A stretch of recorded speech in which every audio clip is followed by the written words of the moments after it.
4 రోజుల క్రితం 19వ తారీఖు మధ్యాహ్నం హైదరాబాద్ నుంచి నేను కుటుంబంతో తిరుమల బయలుదేరినప్పుడు హైదరాబాద్ నుంచి తిరుపతి ఇండిగో విమానంలో వెళ్ళడం జరిగింది. అదే విమానంలో హైదరాబాద్ నుంచి తిరుపతి వైఎస్ఆర్సీపీ సీనియర్ నాయకుడు మాజీ మంత్రి పెద్దిరెడ్డి రామచంద్రారెడ్డి గారు ఆయన భార్య కూడా ప్రయాణం చేయడం జరిగింది. విమానం దిగి బయటకు వస్తున్నప్పుడు పెద్దిరెడ్డి గారిని నేను నమస్కారం సార్ బాగున్నారా అని అనడం జరిగింది. ఆయన కూడా బాగున్నాను అని చెప్పి షేక్ హ్యాండ్ ఇచ్చి వెళ్ళటం జరిగింది. ఇదంతా ఒక 7-8 సెకండ్లో జరిగింది. అయితే దీనికి సంబంధించి నేను 19వ తేదీ హైదరాబాద్ నుంచి ఇండిగో విమానంలో కుటుంబంతో తిరుమల వెళ్ళాను. నేను తిరుమలలో ఉన్నప్పుడే ముఖ్యమంత్రి గారి కార్యాలయం నుంచి మరుసటి రోజు సీఎం గారిని కలవమని నాకు సమాచారం వచ్చింది. మరుసటి రోజు అంటే 20వ తేదీ మధ్యాహ్నం 3 గంటల నుంచి రాత్రి 11 గంటల వరకు నేను సీఎం గారి పేషీలోనే ఉన్నాను. రాత్రి 10 గంటల నుంచి దాదాపు 10:40 వరకు 40 నిమిషాల పాటు సీఎం గారితో సమావేశం అయ్యాను. ఆ రాత్రి అమరావతి నుంచి తిరువూరు రావడం జరిగింది. నిన్న ఈరోజు కూడా తిరువూరులోనే అనేక కార్యక్రమాల్లో పాల్గొన్నాను. జరిగిన వాస్తవం ఇది. కానీ నేను పెద్దిరెడ్డి రామచంద్రారెడ్డిని పలకరించిన ఆ వీడియో పెట్టి అది రాజమండ్రిలో కలిసినట్టుగా కొంతమంది ప్రచారం చేస్తున్నారు.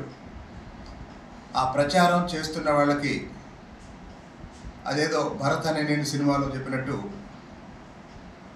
ఒకరోజు బియ్యం వస్తాయేమో కానీ అంతకన్నా ఏమి రాదు. సంవత్సరం నుంచి అనేక సందర్భాల్లో అనేక రకాలుగా దుష్ప్రచారం చేసిన వాళ్ళు కూడా తిరువూరులో వాస్తవం ఏంటో అందరికీ తెలుసు, తిరువూరు ప్రజలకు తెలుసు. కాబట్టి కేవలం ఆ వీడియో ద్వారా ఎవరన్నా కన్ఫ్యూజ్ చేయాలని ప్రయత్నం చేస్తుంటే దాన్ని స్పష్టం చేయడం కోసమే ఈ విషయం చెప్తున్నాను. నేను హైదరాబాద్ నుంచి తిరుపతి వెళ్ళే విమానంలో నాతో పాటు నా కుటుంబంతో పాటు కలిసి ప్రయాణం చేసిన పెద్దిరెడ్డి రామచంద్రారెడ్డి గారిని పలకరించడం జరిగింది. అంతకు మించి ఏం లేదు. కానీ దుర్మార్గం ఏంటంటే 2 రోజుల క్రితం ఒక సమావేశంలో బొత్స సత్యనారాయణ గారు, అయ్యన్న పాత్రుడు గారు వాటేసుకున్న నవ్వుతూ మాట్లాడుకున్న వీడియోలు బయటకు వచ్చాయి. కానీ దాని గురించి ఎవరు ఇట్లాంటి కామెంట్స్ చేయట్లేదు. అంటే ఇష్టం వచ్చిన విధంగా వాస్తవాన్ని వక్రీకరించే వాళ్ళకి నేను చెప్పేది ఒకటే,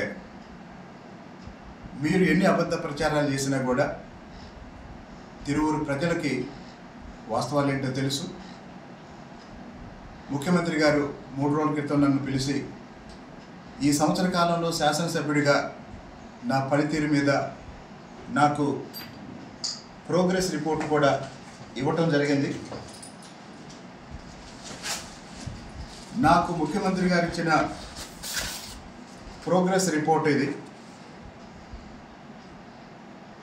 ఈ ప్రోగ్రెస్ రిపోర్ట్లో నా పనితీరుకి 66.4% మార్కులు రావడం జరిగింది. ముఖ్యమంత్రి గారు ఇచ్చిన నివేదిక ఇది, ప్రోగ్రెస్ రిపోర్ట్ ఇది. అలాగే నా నియోజకవర్గంలో అవినీతి సంబంధించి 5.5% ఆరోపణలు ఉన్నట్టు ఇది గౌరవ ముఖ్యమంత్రి గారు 40 నిమిషాలు నాతో అనేక విషయాలు మాట్లాడిన తర్వాత నాకు ఇచ్చిన రిపోర్ట్ ఇది, నా ప్రోగ్రెస్ రిపోర్ట్ ఇది. కాబట్టి నేనేం చేస్తున్నాను, నేను ఎలా పనిచేస్తున్నాను, అనేది నాకు తెలుసు, నా తిరువురు ప్రజలకు తెలుసు, వాస్తవాలేంటో గౌరవ ముఖ్యమంత్రి గారికి కూడా తెలుసు. కాబట్టి ఇలాంటి గాలి వార్తల్ని పట్టించుకోవద్దని అందరికీ తెలియజేస్తున్నాను. ధన్యవాదాలు.